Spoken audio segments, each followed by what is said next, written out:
আপনারা দেখছেন লিপি ডিজিটাল। চোখ রাখবো আজকের খবরের দিকে। কন্যাশ্রী প্রকল্পের সুবিধা পেতে তদন্তকারী সরকারি কর্মীকে দাবি মতো কাটমানি না দেওয়ায় বিপাকে পড়েছে একাদশের এক ছাত্রী। দেখুন বিস্তারিত।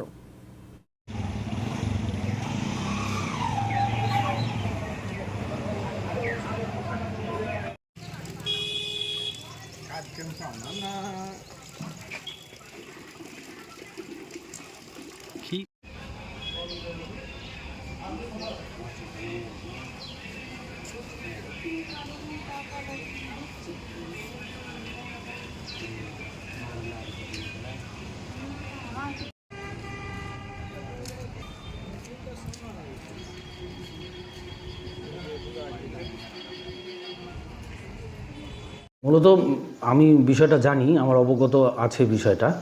মেয়েটা আমার কাছে এসেছিল, এসে বলেছে স্যার আমার কন্যাশ্রীটা এরকম মেরিট দেখানো হয়েছে বলে আমার কন্যাশ্রীটা ক্যান্সেল হয়ে গেছে।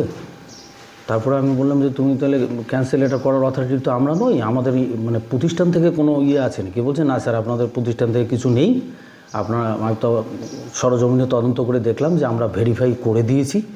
ওকে টুর যখন এলিজিবল হয় তখন আমরা সেটা ভেরিফাই করে দিয়েছি আমাদের ইন্ড থেকে। তারপরে বাইদি ভাই আমি শান্তনুবাবু এখানে একজন আছেন যিনি অঞ্চল থেকে ভেরিফাই করেন, ওনাকে আমি ডেকে বিষয়টা জানিয়েছি যে এটা কেন হলো। এটা আমার স্কুলের মেয়ে ক্লাস 11-এ তখন পড়তো। ক্লাস 11-এ পড়ে, ও আগে K1 পেয়েছে, দুবার, তো দুবার না সম্ভবত 3বার পেয়েছে। পাওয়ার পরে ও যখন K2 এলিজিবল হয় তখন আমরা এখানে করে দিই। ও সমস্ত কিছু এইভাবে আমি শান্তনুবাবুকে জানাই। তারপরে বলি যে আপনি যেভাবে পারেন মেয়েটার এই বেনিফিশিয়ারিটা যাতে তার বেনিফিটটা পায় কন্যাশ্রীর, সেই ব্যবস্থা আপনি করে দেবেন। আর পাইনি তো তার জন্য আমি বলবো যে আমাদের ঊর্ধ্বতন কর্তৃপক্ষ, ইভেন আমি এ বিষয়ে আমি আমার যে নোডাল আছেন বিডিও অফিস, প্রসেনজিৎ সরকার, ওনাকেও আমি বলেছি বিষয়টা। এটা সম্ভবত যখন মেয়েটার ওই মেরিট বলে রিজেক্ট হয়ে যায় তখনই আমি ওভার টেলিফোনে ওনাকে বিষয়টা আমি জানিয়ে দিয়েছি। উনি বলেছেন যে মেয়েটাকে আমার এখানে পাঠাবেন। উনি তো বারবার পাঠাচ্ছেন অঞ্চলে আবার পাঠাচ্ছেন। তা সম্ভবত সেই জন্যই আমাকে বলেছেন যে মেয়েটাকে আগে পাঠাবে। আচ্ছা, কিন্তু প্রায় 1.5 বছর 2 বছর ধরে ঘুরছে এই অবস্থা। যাই হোক, এখন এটা আমাদের ঊর্ধ্বতন কর্তৃপক্ষ যিনি ভিডিও প্রসেস কী আছে কন্যাশ্রীর, এটা সব বিডিও সাহেবরাই ভালো জানবেন। বিডিও এসডিও সাহেবরা যদি কোনো এর মধ্যে থাকে, যারা নোডাল আছে, তারা হয়তো যদি কোনোভাবে করে দিতে পারেন তাহলে মেয়েটা উপকৃত হবেন, এটাই আমি চাই। সে ব্যবস্থা আমরা কি করে, যে ব্লক ডেভেলপমেন্ট অফিসার আছেন উনি বিষয়টা দেখতে পারবেন নিশ্চয়ই, আমি মনে করি আর কি। আচ্ছা, কন্যাশ্রীর যে প্রসেসটা আপনার স্কুল থেকে কীভাবে দেওয়া হয়?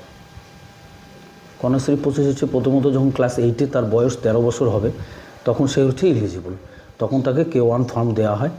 তারপরে তার 18 বছর বয়স পর্যন্ত সে 4বার 5বার 1000 টাকা করে পাবে। পাওয়ার পরে যখন বয়স তার 18 হয়ে যাবে তখন তার নাম মানে K2 হয়ে অলরেডি আমাদের এন্ডে চলে আসবে, ও মানে কন্যাশ্রী ডিপার্টমেন্ট থেকে যখন সে এলিজিবল হবে।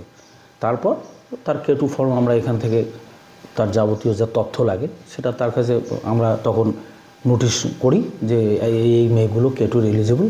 তারা তখন আমাদেরকে যা তথ্য দরকার তারা আমাদেরকে প্রোভাইড করলে তারপরে আমরা সেই তথ্য দিয়ে আমরা আবার অনলাইনে সেটা সাবমিট করে দিই। আপনারা ম্যারেজ